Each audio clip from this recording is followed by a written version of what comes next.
यहाँ भी करीब 157 दिन हो गए थे इनको बैठे बैठे। प्रशासन ने कोई सुनवाई नहीं की। जब किसी भी अधिकारी के पास जाते थे, अधिकारी इनको अपमानित करते थे। और यहाँ का डीआरओ ने तो इनको 1 लाख रुपए भी मांगे, भाई 1 लाख रुपए दो तब तुम्हारे को। जिन्होंने इस देश को आज़ाद कराने का काम किया है, उन लोगों को आज तक न्याय नहीं मिल सका। ये बड़ी दुर्भाग्य की बात है। अब रोनात गांव का जो मामला लिया है, जैसा कि इतिहास गवाह है कि इस गांव के लोगों को तोप से उड़ा दिया गया, सड़कें लाल की कर दी गई, लेकिन उसके बाद भी इनको इनकी ज़मीन का मालिकाना हक है ना, इनके सिर्फ प्रशासन की लापरवाही से हुई है। इन्होंने इतना टॉर्चर कर दिया था उस आदमी को, यहाँ जहाँ बैठे थे जो भी, उनको इतना टॉर्चर कर दिया था कि उन्होंने आखिर में उनके द्वारा कुछ चारा नहीं बचा।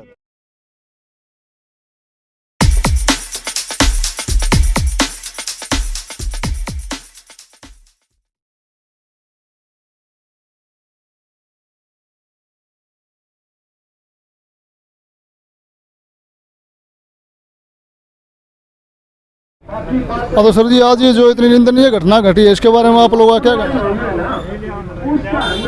सर्व समाज में जन्मे महापुरुषों को नमन करते हुए सबको जय भीम जय भारत। आज जो शहीद हुए हैं वेद प्रकाश जी रोनात गांव के, बड़ा दुख का विषय है। 157 दिन तक ये अपने धरने पे बैठे रहे, अपनी लड़ाई लड़ते रहे, लेकिन कुंगी बैरी शासन प्रशासन सरकार ने इनकी सुनवाई नहीं करी और ये मजबूर होकर इन्होंने आत्महत्या करने का फैसला लेना पड़ा। क्या कारण है गवर्नमेंट को इतने धरने प्रदर्शन के बावजूद भी लोगों की मांगों को नकारा जा रहा है? सुनाई नहीं दे रही उनको। कुंगी बैरी सरकार है ये, न आशा वर्कर बहनों की बात मान रही, न वो कोई भी आंदोलनकारी है किसी की बात नहीं मान रही। रोनात गांव के इससे पहले संतलाल जी भी शहादत दे चुके हैं और अभी 11 तारीख को वेद प्रकाश जी ने शहादत दी है। इनकी भी कोई इनकी मांग नहीं मानी शासन प्रशासन ने। क्यों नहीं? इन्होंने 1 लाख रुपए डीआरओ ने मांगने का काम किया, डीसी साहब ने भी इनकी बात नहीं सुनी, डीआरओ ने भी इनकी बात नहीं सुनी और कानून को नहीं भी। हम शासन प्रशासन से मांग करते हैं कि सीबीआई की से इसकी जांच हो पूरे मामले की और दोषियों के साथ कड़ी से कड़ी इनको सजा मिले, उनको गिरफ्तार किया जाए।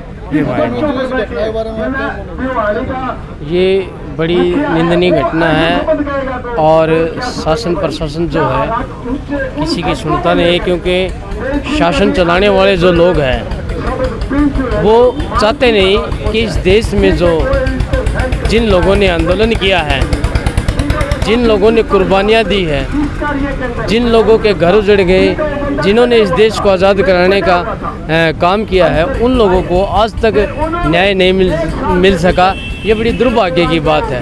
अब रोनात गांव का जो मामला लिया है, जैसा कि इतिहास गवाह है कि इस गांव के लोगों को तोप से उड़ा दिया गया, सड़कें लाल की कर दी गई, लेकिन उसके बाद भी इनको इनकी ज़मीन का मालिकाना हक नहीं देते और लगातार मुख्यमंत्री की घोषणा होने के बावजूद प्रताप सिंह कैरो से लेकर मनोहर लाल खट्टर तक घोषणाएं होने के बाद भी इनको अपनी मांग जो उचित मांग है उसके लिए न्याय नहीं मिल रहा और उसके लिए लगातार शहादत देते आ रहे हैं। हमारे सोचने में ये दुर्भाग्य वर्ष की बात है। और मैं तो ये कहना चाहूँगा कि जैसे हम यहाँ प्रदर्शन कर रहे हैं, यहाँ खड़े हैं, तो मुझे नहीं लगता कि सरकार की कानों पर जी नमस्कार। नमस्कार भाई। तो ये जो घटना घटी है, इसके बारे में आपका क्या कहना है? ये बहुत लंबे समय से आंदोलन चल रहा था रोनात गांव का। इसी आंदोलन की कड़ी में गांव रोनात में संतलाल जी भी शहीद हो गए थे। प्रशासन ने काफ़ी उनके परिवार की मदद की हाँ भरी थी और उनके रोजगार की हाँ भरी थी, परंतु प्रशासन बार बार बुलाता रहा, ना उसके परिवार को रोजगार दिया, ना उसकी आर्थिक मदद की। उसी कड़ी को लेकर के और जो इनके कागजात थे, जो ज़मीन इनको मिलनी चाहिए थी इस गाँव में, तो ये उस आंदोलन को लेकर के भिवानी लेके आए, भिवानी सचिवालय के सामने। तो यहाँ भी करीब 157 दिन हो गए थे इनको बैठे बैठे। प्रशासन ने कोई सुनवाई नहीं की। जब किसी भी अधिकारी के पास जाते थे, अधिकारी इनको अपमानित करते थे। और यहाँ का डीआरओ ने तो इनको 1 लाख रुपए भी मांगे, भाई 1 लाख रुपए दो तब तुम्हारे को कागज़ दूंगा। ये बेचारे मजदूर आदमी थे, इनके पास काफ़ी लंबे से 25 साल से संघर्ष कर रहे हैं। इस प्रकार की इनकी हालात रही थी कि ये पैसे उसको 1 लाख रुपए दे दें, परंतु बार बार अधिकारी इनको अपमानित करते थे। उपायुक्त महोदय से भी जब मिलने जाते थे उनका भी कोई सम्मानजनक इनके प्रति व्यवहार नहीं था। जब किसी भी अधिकारी से मिल रहे थे इस बारे में तो हर अधिकारी इनको अपमानित करता था। इस कड़ी में ये बार बार बहुत दुखी थे, हाथ थे। तो वेद प्रकाश जी और ये 2-3 साथी जिस दिन रात को, परसों रात को यहाँ सोए पड़े थे, तो वेद प्रकाश जी ने अपने पेन से अपनी लेटर लिखे सोसाइटी के कि मैं इस दुनिया को, इस देश को छोड़ के जा रहा हूँ। मेरे साथ अधिकारियों ने बहुत ज्यादती की है और मेरे पार्थिव शरीर को तब तक रखना जब तक मेरे गांव को मुझे न्याय ना मिले। चाहे कितने उस पर मेरे पार्थिव शरीर में कीड़े पड़ जाएं, चाहे हड्डियाँ बिगड़ जाएं। उसने अपने सोसाइटी लेटर में सारी बातें लिखी हैं कि हमारे साथ किस किस अधिकारी ने अन्याय किया है, कौन कौन अधिकारी हमारे को अपमानित करता था, आज तक हमें न्याय क्यों नहीं मिला, और पूर्व शहीद संतलाल के परिवार को भी न्याय नहीं मिला। तो हमारी सबकी यही लड़ाई है कि शहीद वेद प्रकाश को न्याय मिले, उसके परिवार को मदद मिले, और जो हजारों सैकड़ों वर्ष से जो गांव शहीद गांव रोहनाथ का आंदोलन है उस गांव के निवासियों को पूरा न्याय मिले, उनकी ज़मीन वापस मिले और उनको ससम्मान गुलाम गांव का आज़ाद गांव घोषित किया जाए।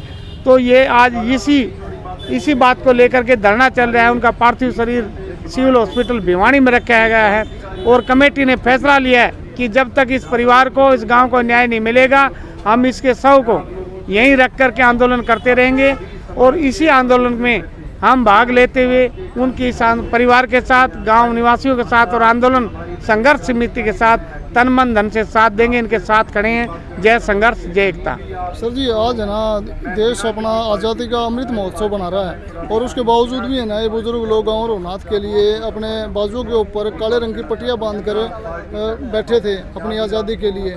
तो ये कैसा अमृत महोत्सव है जब हमारे देश के लोग ही परेशान हैं, दुखी है, सारी जनता देख रही है कैसा अमृत महोत्सव है। जब अंग्रेजों के सामने ये लड़के तोप से उड़ा दिए गए, गोली से उड़ा दिए गए, रोलर के नीचे पीस दिए, कुएं में इन्हें बचाव के लिए अपने आत्महत्या कर ली, इनकी ज़मीन नीलाम कर दी और आज तक किसी भी सरकार ने इनकी मांग नहीं मानी। यह आज भी गांव झंडा नहीं फहराता, गुलामी का प्रतीक गांव है शहीद गांव रोहनाथ, आज भी गुलाम है, उसकी आज़ादी घोषित नहीं हुई है। तो अमृत महोत्सव का कोई महत्व तो बनता नहीं। बलबीर सिंह बजाज। तो ये जो पूरी जो घटना है इसके बारे में आपका क्या कहना है? ये धरना क्या, ग्राम जो 1857 में ग्राम रोहनाथ ने अंग्रेजों के खिलाफ आज़ादी के आंदोलन में भाग लिया था, जिससे कि गांव को पूरे को वहाँ पर नीलाम कर दिया था गांव की ज़मीन, और उस समय 3 वहाँ भी तोप से उड़ा दिए थे गांव को उस समय से। लेकिन दुर्भाग्य की बात यह कि आज देश को 75 साल आज़ाद हुए हो गए लेकिन उन ग्रामवासियों को न्याय नहीं मिला। उसी के लिए ये वेद प्रकाश यहाँ 157 दिन से धरने पर बैठे हुए थे और वो कोई कागज़ मांग रहे थे गांव के जो नीलामी के वो, लेकिन दुर्भाग्य है कि प्रशासन ने वो कागज़ नहीं उपलब्ध करवाए और वो हमेशा उसको अपमानित किया कह के, जो भी जब भी वो मांगने गया उससे वो त्रस्त होकर उसने कल रात सुबह 3 बजे अपनी जीवन लीला समाप्त कर दी और शहीद हो गया।